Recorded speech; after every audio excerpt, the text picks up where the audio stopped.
Welcome everyone. This is the Highland NAC meeting for December 9th, 2021. Welcome, I'm the chair, Adam Gretzinger. The NAC is a city-sponsored organization of the citizens elected by the citizens in that neighborhood. And tonight we have a fairly short agenda, but we'll get through it soon. Could the other board members introduce themselves, starting with Konnette and then Juanita and then Ryan? I'm Konnette Etheridge. I'm the recorder and have lived here for about 20 years in the Highland neighborhood.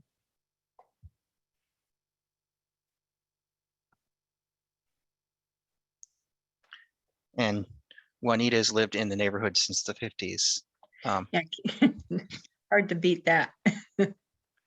Sorry, I forgot to mute, Adam. So shall I go ahead? Yes, please do. I am Juanita Caporanis. I am a board member, and I have lived in the area 56 years. All right, and then Ryan, and we have Reggie back now. Hi, I'm Ryan Seger. I'm a board member, and I've lived in the neighborhood 4 years.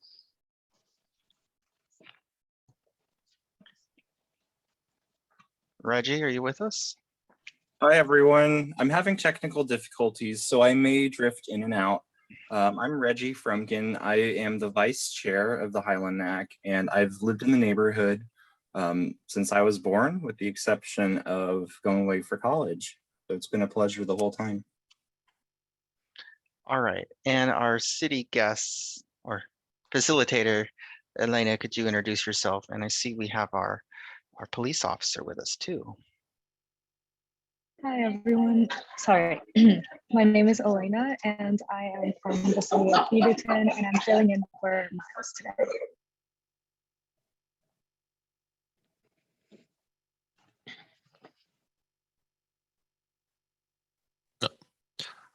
Good afternoon. I'm Officer McCullough. I'm with the City of Beaverton Police Department. All right, and Officer McCullough, you're first on the agenda. That is correct. Okay, let me see if I can share my screen here. Okay, I'll stop sharing. Oh.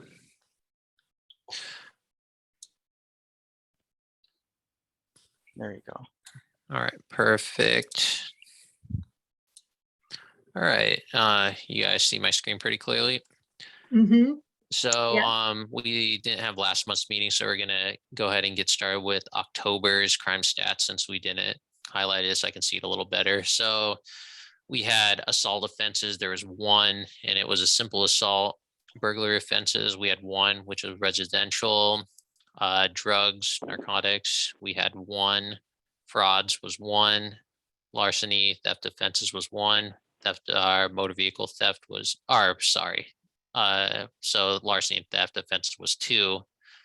Motor vehicle offenses was 3, and then weapons law violation was 1. So that's a total of 10 in Group A. In Group B, there was 1 back check written. Disorderly conduct was 2. Trespass from real property was 1, and all their offenses was 5. It's down from last year from being 30 in both groups and down to 19. Moving over to last month's stats, we have 2 assault offenses, which were both simple assaults. And then we had 2 frauds, larceny thefts, we had 6. Motor vehicle thefts, we had 1. Pornography, obscene materials, we had 1. And then sex offense, forcible was 1. Total of 13 in Group A. Disorderly conduct, which this is Group B, we had 1. Runaways, we had 1, and all other offenses with 9. It was total of 24, which is up from 19 last year. And that's the quick rundown of the stats. I know Reggie has a question for you. Oh, go ahead. Hi, officer. I can save this for the end. It's just a question about an incident that occurred in the neighborhood in the last 4 weeks. Okay. Um, let me save that for the end so I can pull up my notes really quick so I can write that down. But I know Adam wanted me to share a little bit more about about the courts, since I work closely with them and how we handle offenses. That was from last meeting. So I work with I'm a community service officer with the city of Beaverton, so I work very closely with the municipal court. And a lot of times we handle most misdemeanors. There's a little bit of an exception for that. If it's following like felonies, like multiple misdemeanors with felonies, then we'll kick that over to circuit court. So Beaverton's stance is pretty have a good relationship with the courts, in that if the officers go and will write any citations or charge anybody with like thefts of packages, a lot of times the court's willing to pursue it because we have space on the docket, since they handle misdemeanors, and most crimes are misdemeanors of like a theft 1 or theft 2 or theft 3, which is anything under 100, under 500. So the reason why we hold a stance like that is because a lot of times it's a service that we give to the community, in the sense that you pay for our service, and you want to see justice if you tend to pursue charges. And some jurisdictions unfortunately don't want to pursue charges because sometimes they just don't have space. There's too big a docket for different bigger crimes. But because we have a municipal court, we end up taking we were able to handle those thefts, and we can see that everybody gets justice in that sense. If you get something stolen, even though it might be worth under $100, could have huge sentimental value, and maybe it was damaged or stolen, it helps see justice, and it helps boost morale with the officers as well, in the sense that they're either charging people with crimes and they know that the court is willing to pursue them. So that's kind of Beaverton's stance. Does that kind of answer your question, Adam, or would you like me to elaborate anymore?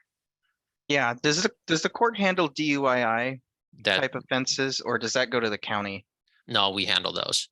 So we actually have 2 programs in DUII. We have a lot of times for first offenses, they can go for a diversion program so they can get it off the record, but they have to go through intense treatment of usually it's a year probation, sometimes longer. There's a lot of rules and stipulations, but once they complete it and follow all the things, then they can be forgiven. For people that have multiple DUIs or multiple addictions, they have the Be Sober program, which is more of a highly intensive treatment option. They do actually have a very high success rate after they complete that program, being able to not be reoffended. But it's a pretty difficult program to Be Sober, and a lot of people that do struggle with their addiction, does help them if they complete it though. And we had talked with about DUI previously, and it looks like we're all zeros for the last period of time. Is the trend down for the city with the DUI apprehensions and that kind of thing? It depends. I can pull up the stats for next meeting. I don't have them readily available right now. I'll make a note and I can tell you the trends from this year compared to last year's DUI offenses. It comes in waves. I mean, sometimes we'll offer DUI overtime for certain things. I can definitely ask some of the traffic officers, especially DUI person, become available if you want to speak with them at next meeting. I can see if that's able to be done. Secondhand is good enough. We're not the court here. Oh, okay. So, but yeah, it just depends. I mean, they come in waves. You never know. I mean, there was a big tick when the bars did open. So when they're closed for a while, and then they reopened. So a lot of people, there was a spike there for a sec, and it does happen from time to time. So just depends. I'll have to look at the stats. And I'll let you know for sure next meeting. And I know, then- Reggie, you had a question for the officer. Is now a good time for? Yep, that'd be that? perfect. Okay, go ahead, Reggie. All right, I was just wondering if you could tell us more about the details of what happened. There's a car crash at the Fir Grove Apartments at Allen and Menlo, and there was a lot of police presence in the neighborhood. Okay, car crash at Fir and Allen, you said? The Fir Grove Apartments at the southeast corner of Allen and Menlo. Okay.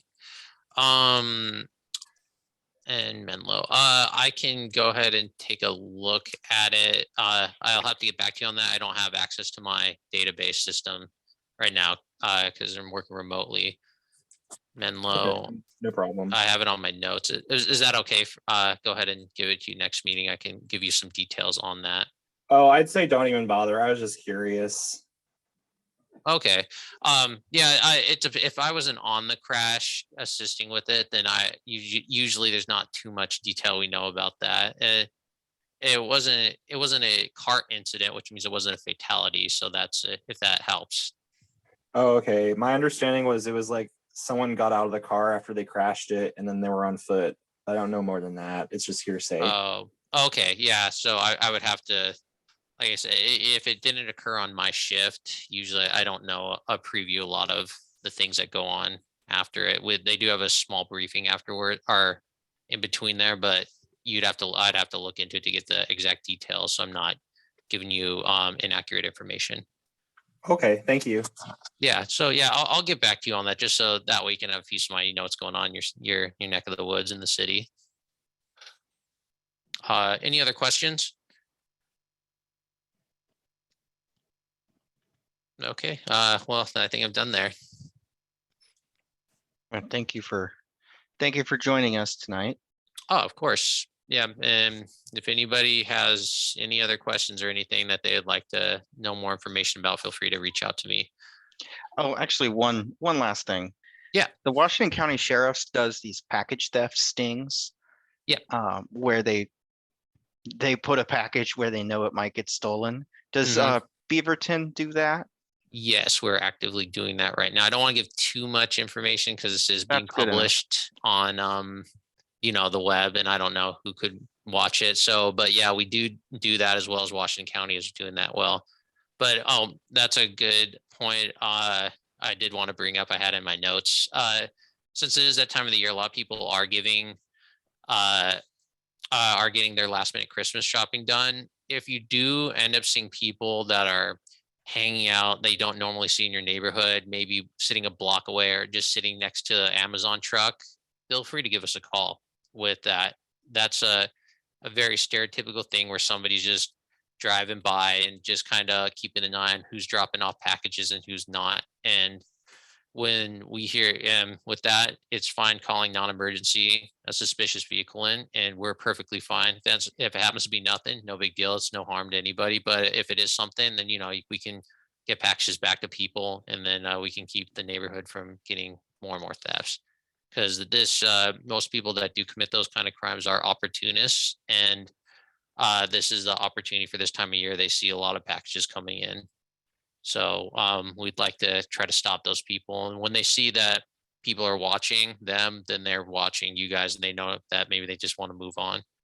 And it kind of deters a lot of people. So, and that's all I got. All right. Thank you very much. Yep, not a problem. And next, I see that Liana has joined us. So we'll give her the floor. Liana works with the THPRD, and she's our representative there. Liana, could you join us? Yeah. Hi, Adam. How are you? Good. Welcome. Good. Thank you for having me. Sorry, I was having some Zoom issues and I couldn't get on right at 6:30. But it's good to be here. I really don't have a lot to share tonight. I know that you all are working on a really great tree project with our volunteer services, which sounds really awesome. I'm really happy for y'all. It's really exciting. The only other thing that I just wanted to share a couple bits of news that may be relevant to you all. As always, this last year, THPRD is hiring. So we're really excited to have any applications or applicants. If anybody's looking or knows someone who's looking. We also had a new small dog run area added to Schiffler Dog Park. For those of you who are dog park folks, we do have winter break camps for anybody who has kids that they need a safe place to be over winter break. So those are free. Check them out online on our webpage. We would love for you to sign up. As far as events and whatnot going on, this is just such a downtime right now. There's just not much happening. on top of, what we've already experienced with the pandemic. But I'll keep an eye out on restoration, any restoration events happening. I know we had one at Fano Creek December 11th, and we'll have another one mid-month at Fano Creek for restoration in January as well. But yeah, I'll keep an eye out. Is there any questions for THPRD that I can either answer today or take back to Reggie? I see your hand up. I don't know if that's for me. Hey, Liana, I just wanted to comment. I saw the proposed plan for the new park at Lombard and Baker, and I love it. I think it's a wonderful example of tree preservation. So I am super grateful to the Park District for hearing those comments from the community and, coming through on that commitment to nature and, creating a quality space. So thank you. Right on, Reggie. I'm really glad you said that. Thank you.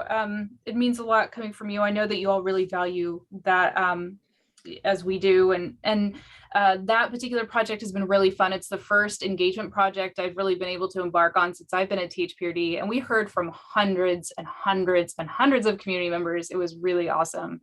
So I'm glad to see all of that great input and feedback really be represented in that plan, for sure. So thank you. Anything else? Any changes to the COVID policy lately with the Park District? That's a really good question. Is there anything in particular you're curious about? I'm just wondering if the occupancy limits and any of that, or if the definition of fully vaccinated will become boosted in the future. Anything like that. That's a really good question. I actually have that question myself. I was asking a similar question today, and we don't know the answer yet in terms of the booster. I need to probably get back to you on that. Would you prefer that I follow up via email, or would you like me to just bring some information during the next meeting? What would be best for you? It can wait until the next meeting. Okay. I'll work on that for you. All right, if there's no other questions for Liana, we can let her get on with her evening. Thanks, y'all. Good to be here. I appreciate it. All right. Good to see you. All right, let's move back to our agenda.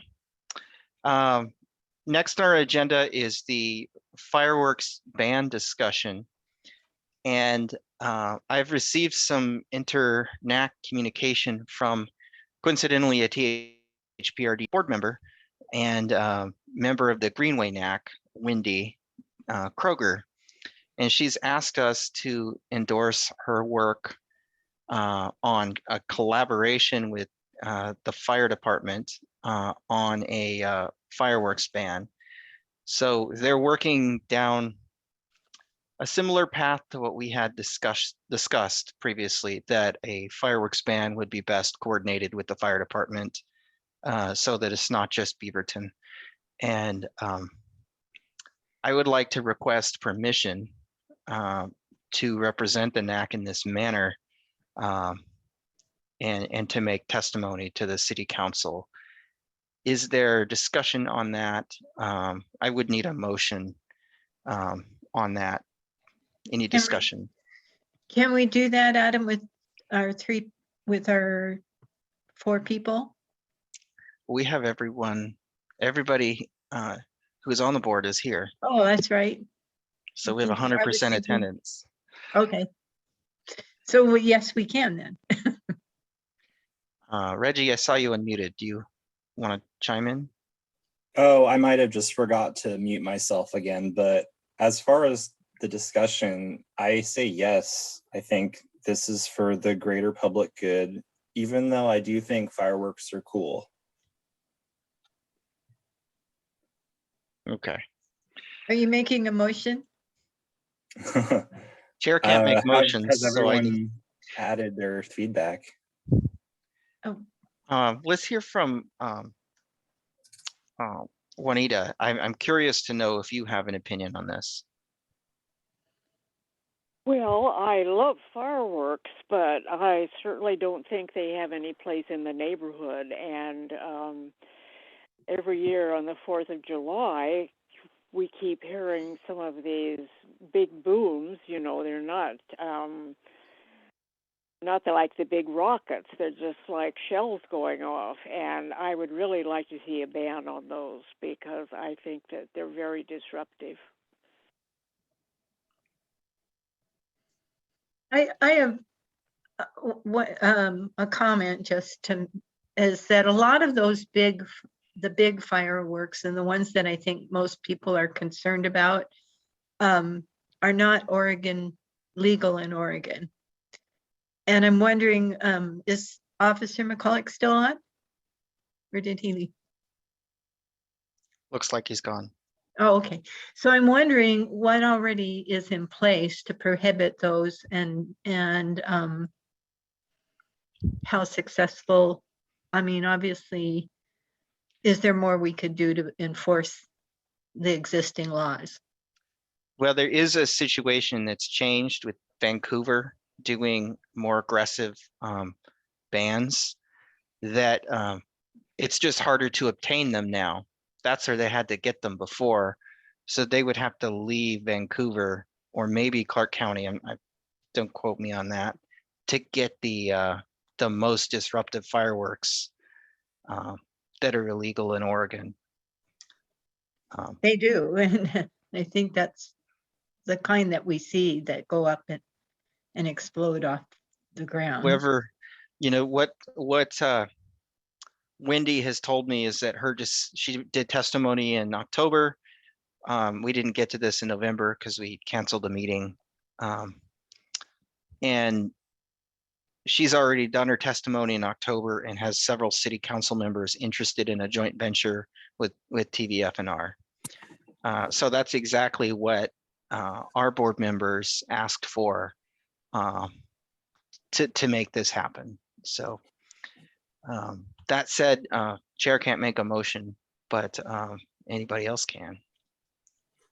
I'd like to make a motion, or rather I move to, I guess, delegate Adam, our chair, as our representative for advocating for a fireworks ban on I will behalf of second the that. Highland NAC. Further I'll second discussion, further discussion on the motion? Well, Adam, will you then be able to clarify what exactly, I mean, does that mean that sparklers and that sort of thing are also not allowed, or what is it firework, I guess, compared to just? I had previously taken some concerns and that was one of them. And then the cooperation with the fire district. I believe one of the other concerns was the Beaverton's incorporated boundaries are not well known to the citizens. So that's why the fire district would be a really good, because the special district covers a large swath of the county and another county. So since we have Newburgh in the fold here, so it would actually be a little bit of a heavy lift for the fire district to do it, but I think it's the right way to do it. If your fire department's TVFNR, maybe a restriction on fireworks. I wouldn't say that sparklers are bannable, but I'm certainly willing to work with you on making sure that your concerns are addressed. And Juanita, I saw your hand go up. Yes, there are regulations now in place, and sparklers are allowed. And then there are other regulations, like you can have fireworks that will go like 3 feet or something like that, or go on the ground. And so it would be good to get a copy of the regulations, so we would actually know what is legal and what is not. Yeah, and the fireworks, the local fireworks tents only sell fireworks that are legal in the area. So what we're talking about is some additional controls to, keep a fire from starting. And with climate change drying out 4th of July, we really need to be careful. I don't think a sparkler is going to start a forest fire, but a shoot in the air might. And we spent all this money and effort to maintain our tree canopy. So that's, I think, what we want to do. Good point. Okay, is there any further discussion on the motion? All right, I'll call for a vote from board members. Please say aye if you approve. I, Aye. Any no votes? Unanimous. All right, Reggie, we're ready for the tree community update. Do you want to display anything? Yeah, so sorry, I'm kind of slow to get into Zoom, but in the meantime, I'm going to multitask and talk about it while trying to get back in on my desktop. I'm on my phone right now. But I would say the Murmuring Pines tree planting occurred Sunday, November 14th, and it was in the afternoon. It was a very successful event. We had 45 planting volunteers, roughly half and half between youth and adults. And we had a really diverse group of people coming from all across parts of Beaverton, from nearby, tree recipients to residents nearby, or people who went to Southridge or Beaverton High School, members of clubs like Beaverton Mecha and Southridge Sustainability Club. We had some help getting the word out through Southridge High School. They ended up picking up on our event and advertised it to their students. So they got, so we had quite a few of folks from the greater Beaverton community, which was really wonderful. In total with the project, 34 trees got planted. One of them still needs to be planted, but the homeowner is one of our own, I will say, and it will be planted soon once the dying tree is removed. So I'm essentially considering all of the work done at this point for this project. Things have been closed out. I've submitted the matching grant reimbursement form. So that's going to be up for review. We'll probably hear back from them by our next meeting, assuming that they're going to be meeting this month with the holidays and whatnot. As far as the numbers, I would hope to be in the meeting by now, but I'll just go over it. So we spent a lot of money on the trees, and the cost of trees after crunching the numbers had risen by 10% from last year. So that absolutely affected our grant. Looks like I'm in on the meeting, so I'm going to switch over. Spoiler, there's not actually two of me. It's the same person. So let's share. I'm going to share my screen and get that going. One moment. Can everyone see? Awesome. Okay. One moment. I'm going to leave on my phone.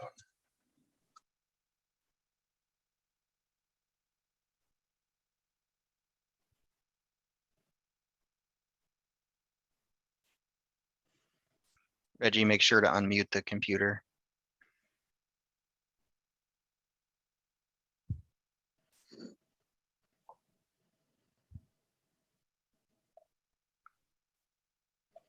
All right. Sorry about that. Can everyone still see my screen with the? Yes, we've got it, Reggie. Great. So I'll start out with project expenses. So it did come to $3,598.25. And yes, I do realize that is well over the $3,000 grant limit. I want to also credit Miles for saying that he will cover the expenses for us. Basically, he was really supportive and he just wanted us to have a successful event. So I've provided feedback already. I think the grant amount should be a little higher considering the rising costs of things. And I definitely did not want to turn anyone away. So these are the expenses. We spent a lot on trees, about $110 per tree that we purchased. We also had 7 trees that were donated. So that actually helped keep the costs down from what could have been even higher. And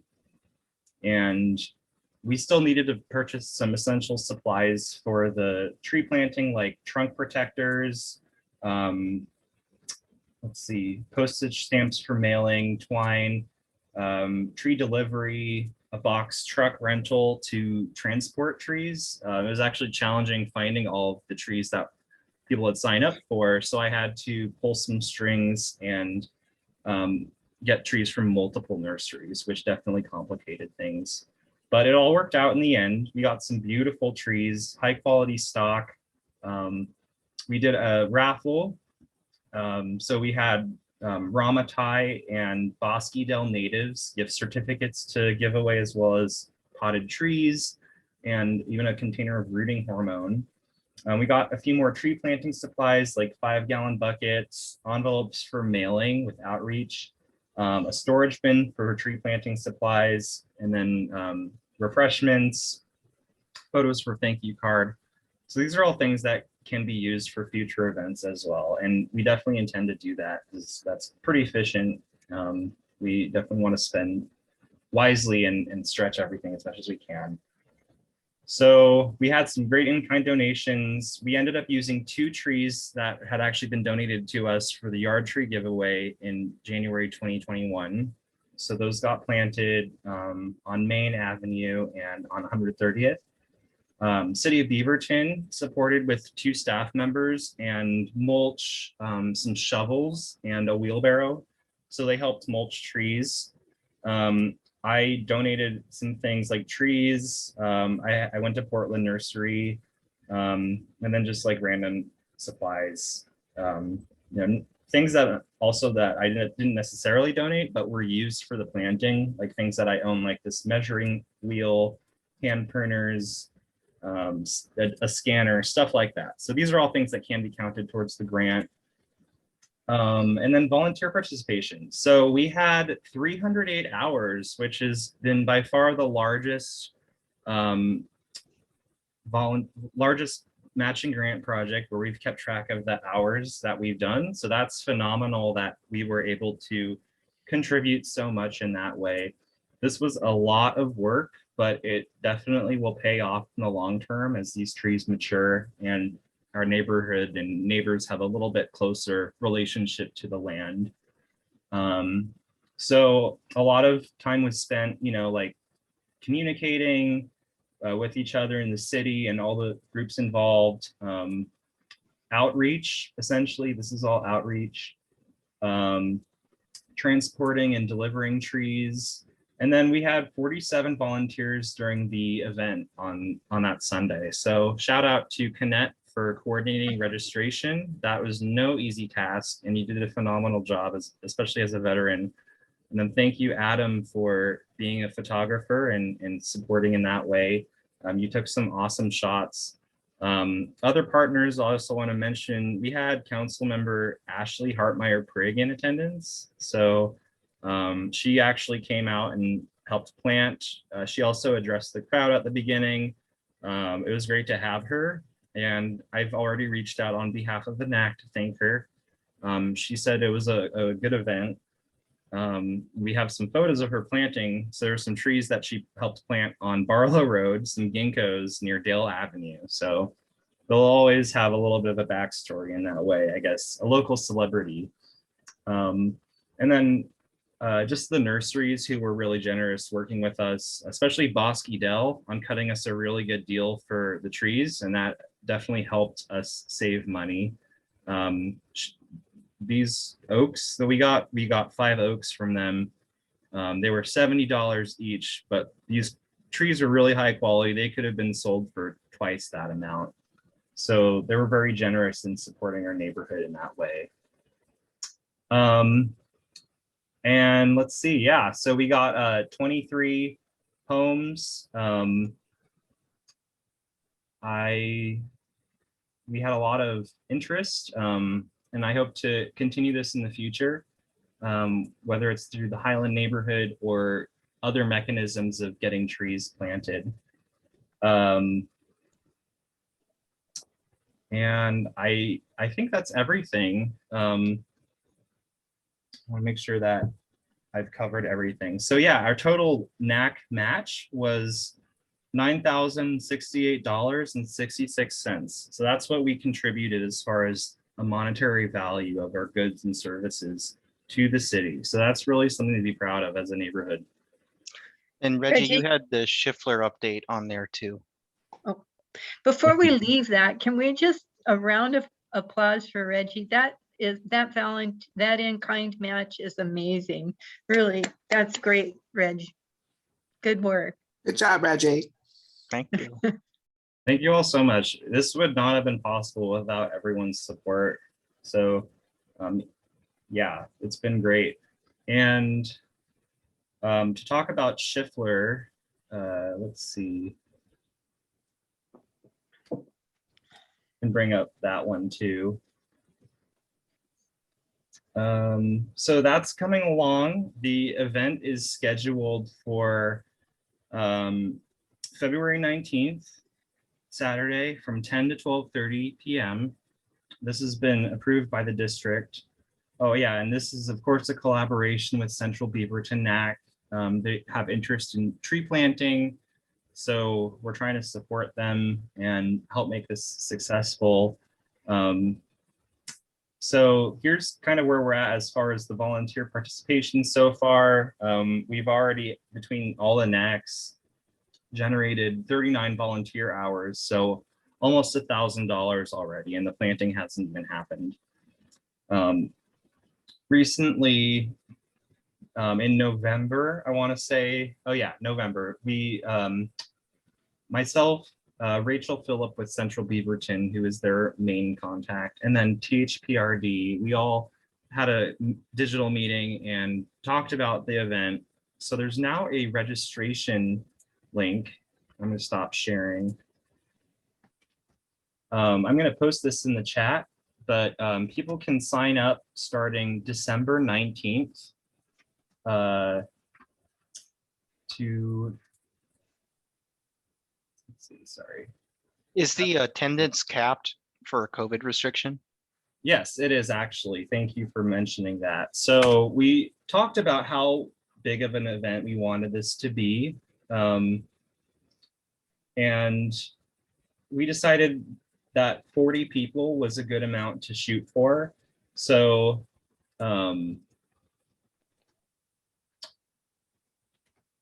that's kind of where we're at. We're hoping to hit that and then cap it. But of course, not everyone's going to show up. So we're going to revisit this at a meeting in January, about a month out from the event, and discuss how many people have signed up already, if we want to kind of push this a little bit harder. So I'm going to post the link in the chat right here. It's a little lengthy, but you can also just find it at thprd.org. And then, of course, registration starts December 19th. What else? So 14 trees are being planted in the park in the eastern portion. And as the event starts to coalesce, we're talking about, you know, what that's going to look like and the logistics. So it's going to be tree planting, 14 trees, and then mulching. So we're going to mulch the 14 that are planted, and then any extra mulch can be added to the existing mulch beds. And it's a 2.5-hour event, so it won't be very long. The Highland NAC will be providing support with outreach, so we'll be helping get the word out. If anyone is interested in helping distribute literature on the event to residents, like flyers or anything, or posting signs, That'd be awesome. Just get in touch with me and I can connect you with all of that. Although Central Beaverton is taking a leadership and central role on the outreach component. So we're also gonna be providing some supplies such as tables, our canopy, some work gloves, anything like that that Central Beaverton may not have. And we're not trying to create a huge burden for THPRD either. So we're going to bring what we have, and that will serve well. And we're also providing some coordination of the project itself. So I'll be helping Central Beaverton get requests for quotes from local nurseries on the trees that we'll be getting. We have a budget of about maybe like $1,500, something like that. So it'll definitely require some smart shopping, but a lot of the trees that we'll be planting are native. Those are generally cheaper than a lot of like the ornamental trees, like certain, varieties, specific varieties. So I'll help coordinate the delivery and all the supplies. So for the NAC's involvement in general, what we can all do to support is sign up to help plant or help just be there. If you're interested in helping spread the word, I'm happy to drop off flyers or whatever outreach materials we end up with at your home, and then you can help, distribute to local businesses or your neighbors. That is super helpful. I also want to mention for the Murmuring Pines tree planting, we got probably like 40–50% of all the volunteers who signed up through the city postcard that was sent out. So Miles did a wonderful job of coordinating that, and especially like who he was able to reach with that. Even people beyond our neighborhood who received it still ended up coming. So that was really cool. Yeah, so if you can help plant or spread the word, that would be great. And we'll support Central Beaverton in this planting. So again, that's February 19th, Saturday, from 10 to 12:30, planting with THPRD in Central Beaverton. And we're meeting at the east side of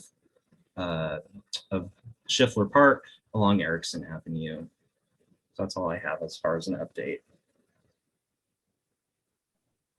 Okay, you had spring planting on the agenda request you made. Is it separate from Schiffler? Yeah, so I thought this would be a good time to start looking at spring events as far as what we as a NAC would want to do. I think now is probably the best time to start planning, just getting things kind of outlined as far as what we might want to do, potential dates, coming back maybe next meeting with like a proposal for any dates for any events that we might want to do. I just thought we should start that conversation early. Reggie, question. Would it be easier for us to do invasive species removal to protect already living trees, say at the Highland Park Middle School, instead of a planting?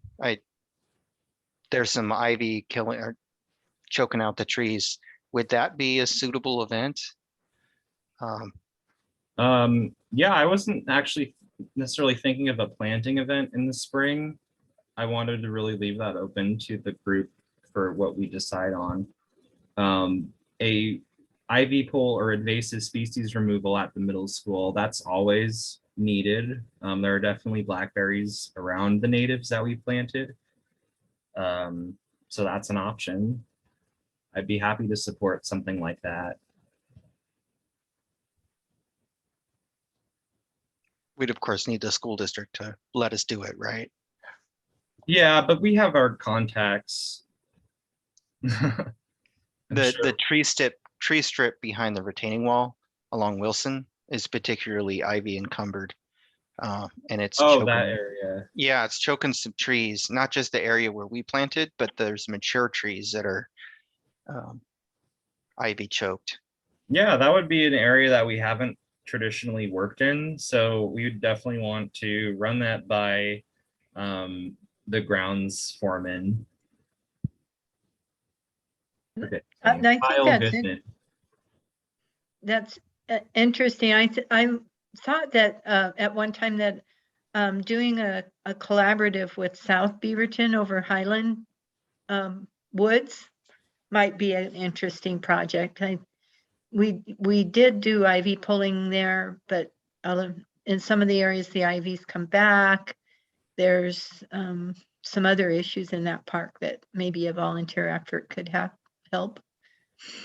That Sounds sounds like a good awesome. idea. I can look into it.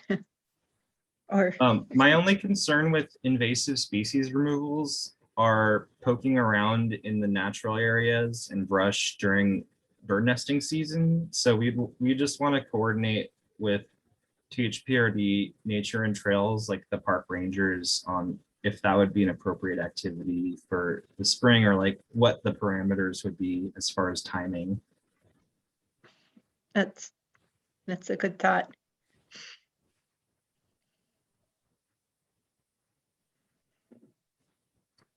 All right, anything else?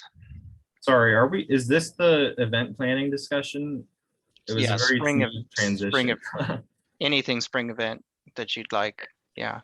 I will say I have heard feedback from a couple of neighbors that they really enjoyed our walks and that they'd love to see another one.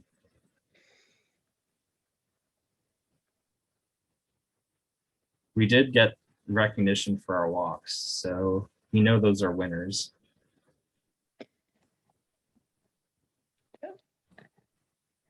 And that gets the younger families involved too. So yeah, that a walk would be nice. I wish we were in person or something so we could do like a little mini visioning right now, like everyone vote on something and then we see what comes out at the top. I definitely think we should do something in the spring. Not to like burden ourselves too much. I think maybe like one thing would be awesome. I've also heard, like neighborhood cleanups, like a dumpster and recycling day, or where like everyone goes and picks up litter or whatever.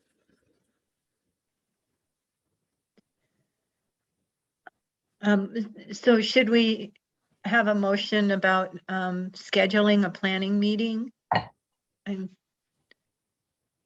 for 2022? Well, we can do it in a regular meeting. Or we can do it in, How about a planning agenda? I don't think if we held it till January that it'd be too late, but it would be pushing it. And well, not pushing it too much, but just starting to.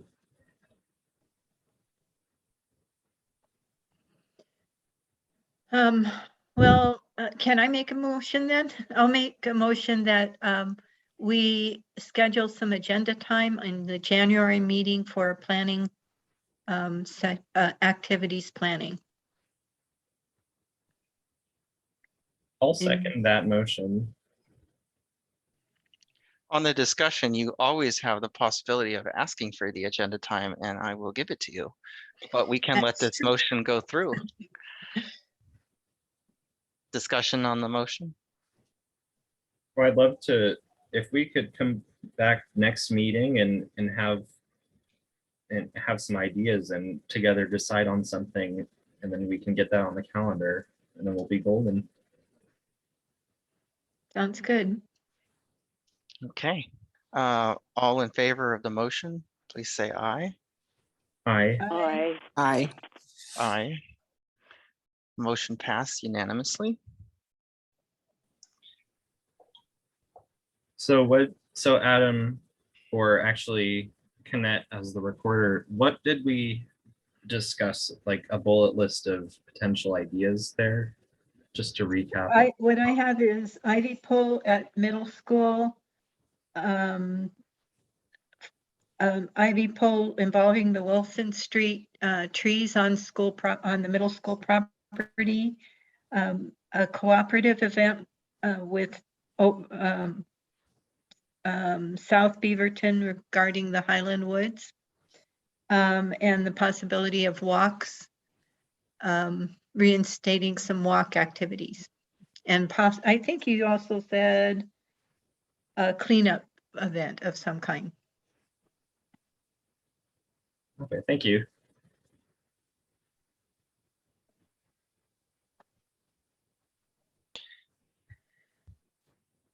And I'm just to remind people that we have the last part of the Ivy polling event at Tallis, and this is actually where they're going to be putting in the bushes. That's why we've been trying to clear the ivy out, is to make way for the bushes for habitat restoration for ground nesting birds.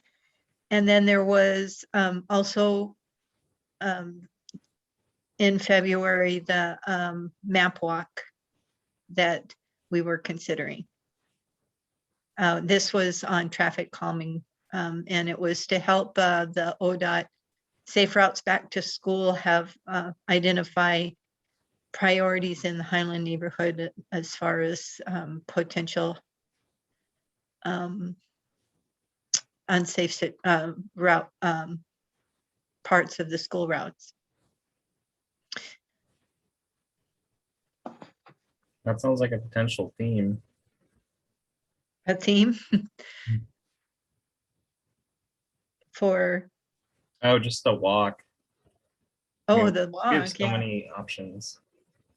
In a similar vein, I just want to mention that I see on the THPRD calendar that January 15th from 9 to 11:30 at Fir Park, there's an ivy pole. They may be planting too. As an AdoptAPark volunteer for Fir Park, I've requested bare root plants, and I heard that volunteers will be installing 300 additional plants in the park this winter. So I don't know if that effort will coincide with this event, but I just wanted to mention it. That's happening right in our neighborhood. But as a NAC, we're not involved with this directly. It's really THPRD leading this. So definitely consider attending if you're available. What kind of plants are they planting? So I requested, I don't know what the 300 will be, but I requested 500 for myself and Jerry, the other AdoptAPark volunteer. Looking at ponderosa pine, big leaf maple, stuff to diversify the Douglas fir grove, as well as restore the understory that was lost through the cherry tree removals, the invasive cherries rather. Additionally, we're looking at small trees like cascara, fine maple, small shrubs like Oregon grape, the tall and dole varieties, snowberry, thimbleberry, stuff like that. So shrubs, small trees, and kind of medium-sized deciduous trees, and as well as the ponderosa pine. So this will be a great improvement for the park.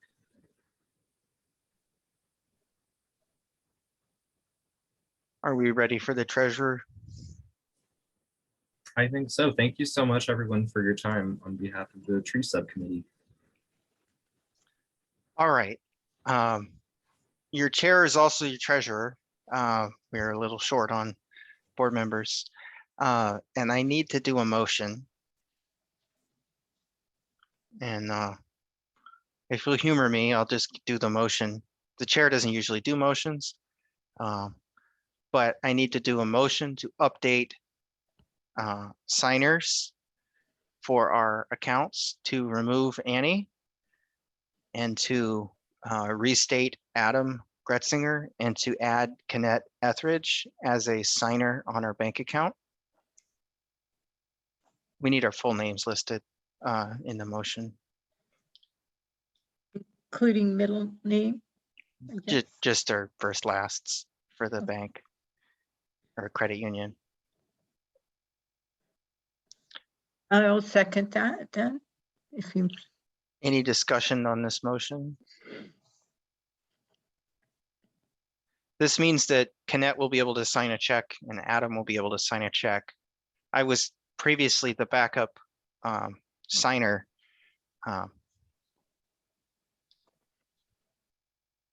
Okay, any discussion on this? All right, all in favor, please say aye. Aye. Aye. I Aye. And have unanimous. Unfortunately, I do not yet have a treasurer's report, but I know that we have enough to cover the checks that I wrote to reimburse the expenses.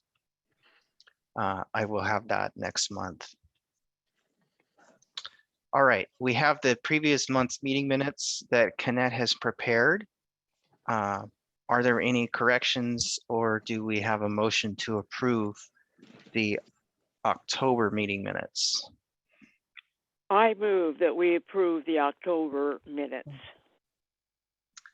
Is there a second? I'll second that motion. Okay. Hearing no discussion, all in favor? Aye. I Aye. Aye. Aye. Passes unanimously. Konnette will get those going.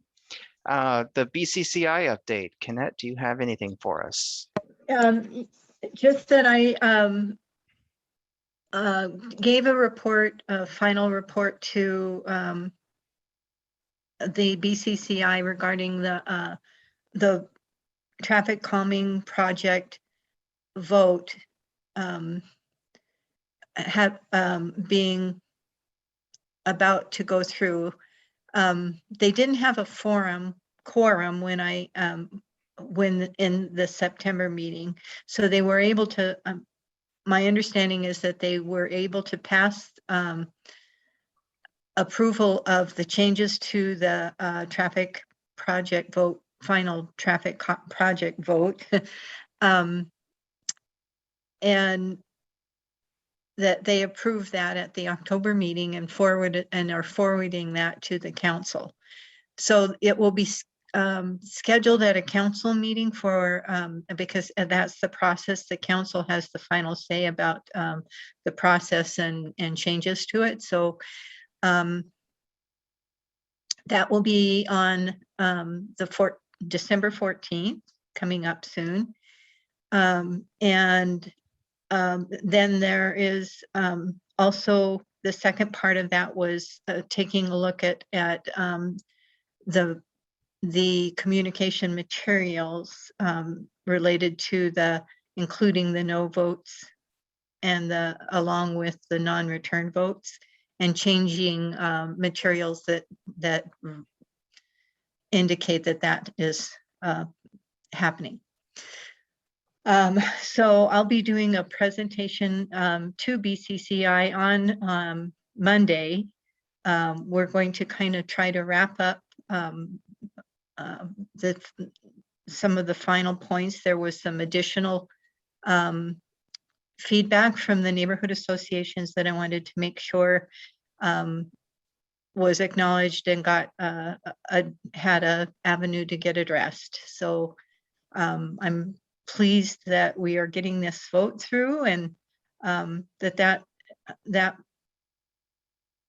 we've identified these issues.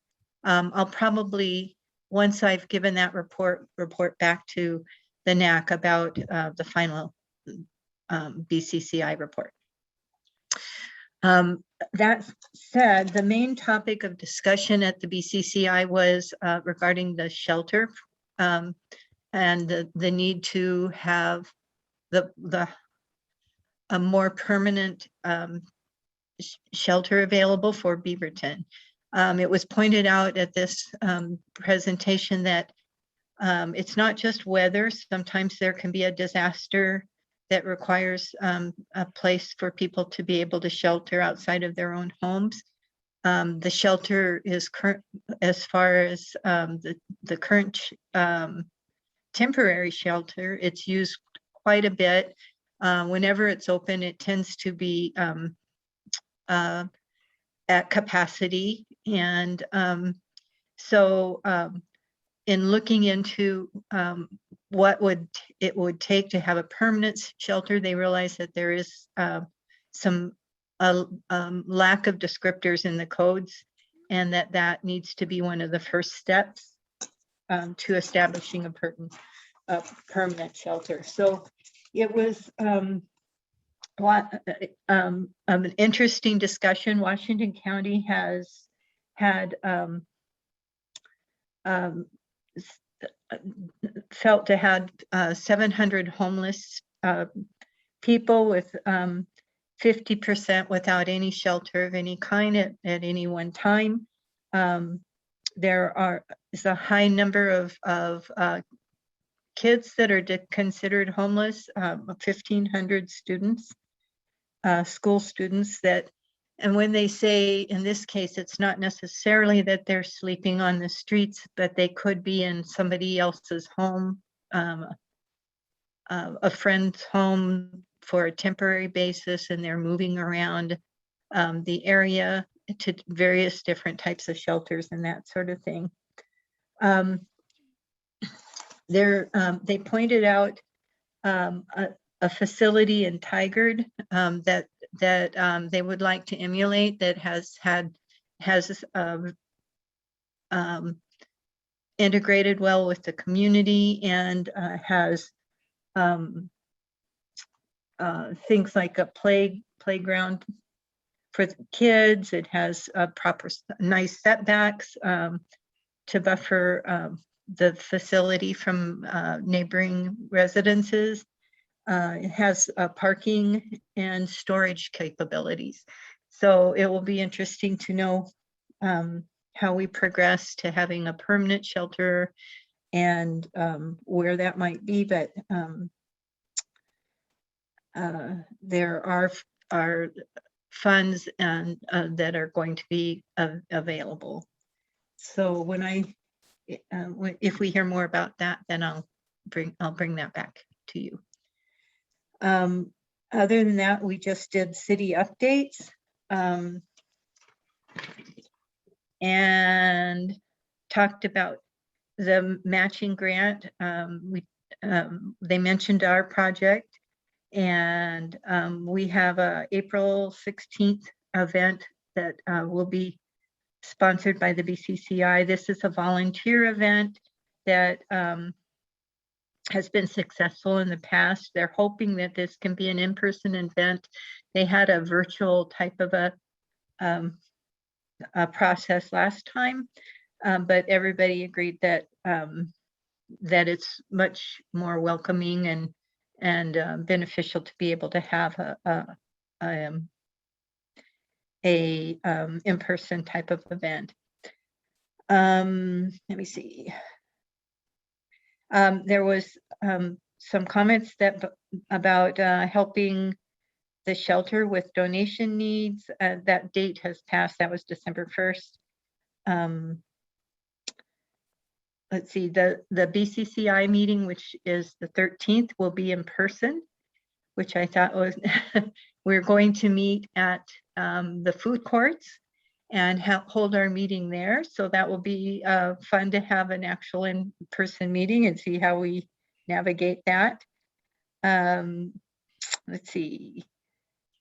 It's an excellent use of the food court. Yeah, I thought so.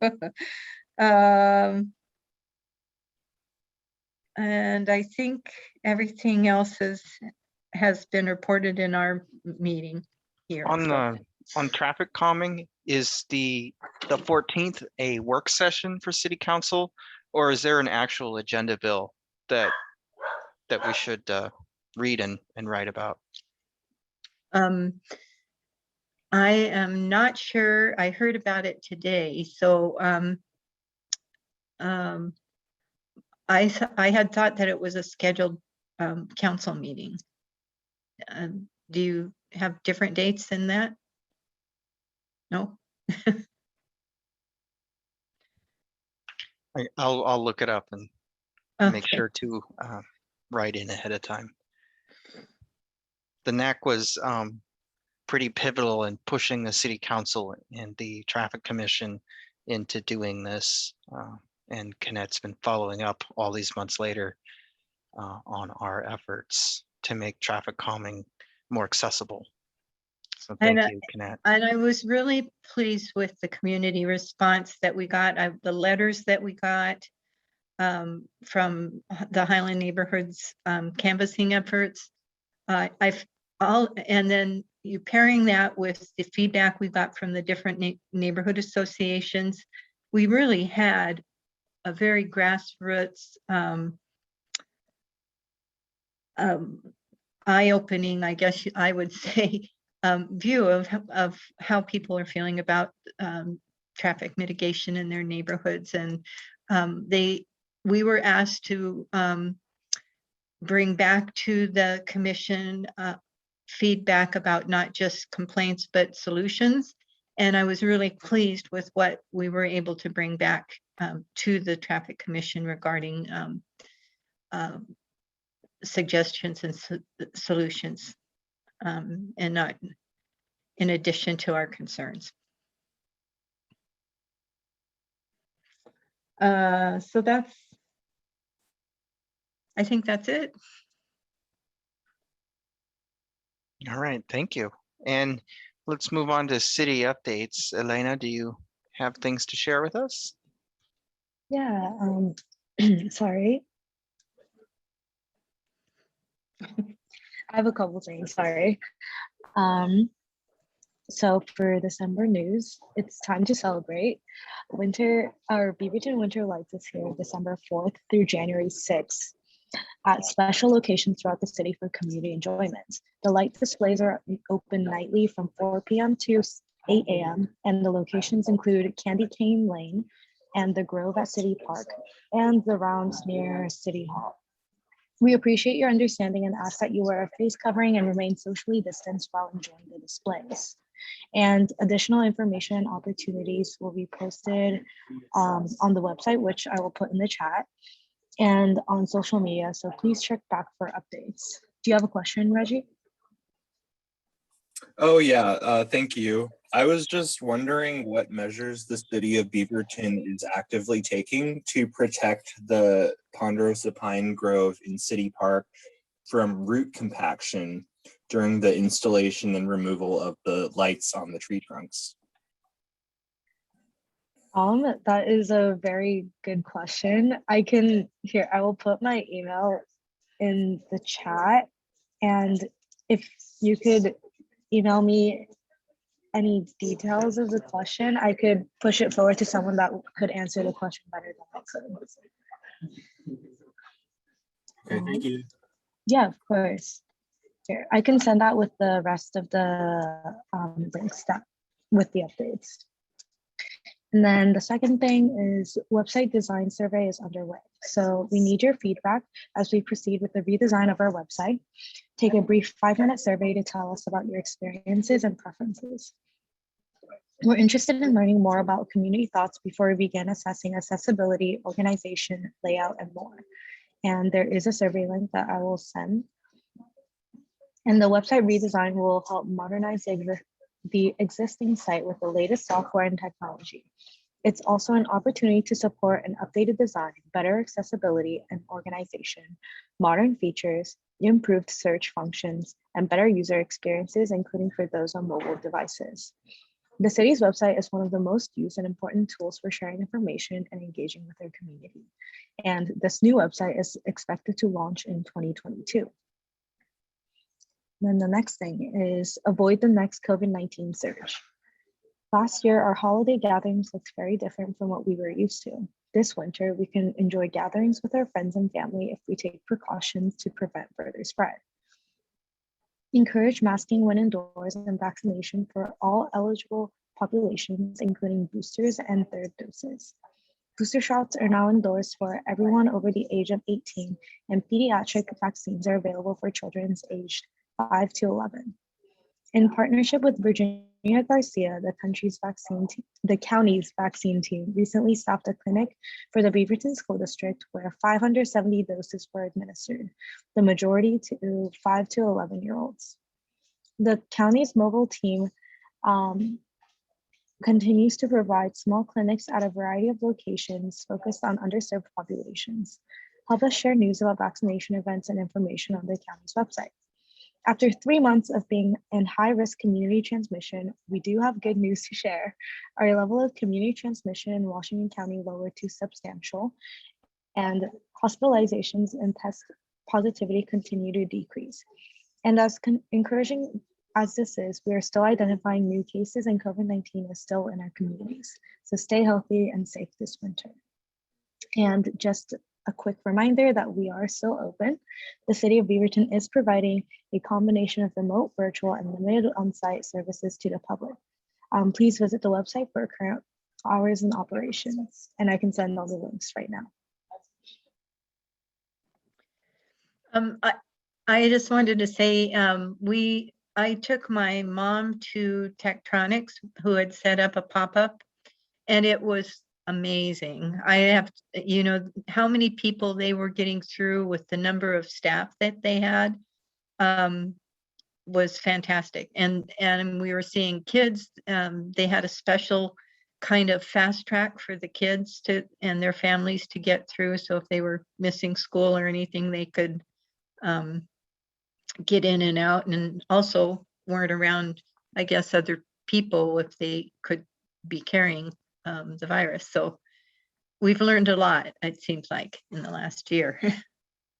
Yay, I'm super glad to hear that. I'll pass that on as well.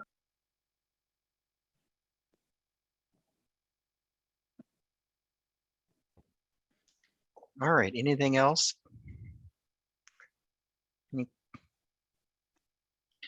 All right, we are at visitor questions, and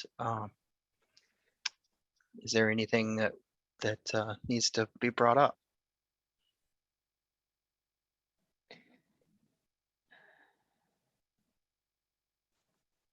I would just say to the city, like, I hope that there is continued energy on addressing the climate crisis in a significant and meaningful way. I just personally, I get the sense that there's like a lot of energy put into like downtown and like helping, like, you know, like people who want to like redevelop their property. I wish I saw the same energy in actions for taking on the climate crisis and making Beaverton more resilient. And if those things are happening, I think the community isn't hearing enough about them. But also, like, it's important that the city just be straightforward about the climate impacts. Over the last couple of years, I just feel like the city has not done the best job of equally weighing the potential climate impacts and environmental impacts of policy decisions compared to the benefits that they would provide to landowners, real estate investors, and speculators, and the construction industry. That's all. Thank you. Yeah, thank you for bringing that up. I'll definitely mention that in my next meeting. All right, anyone else?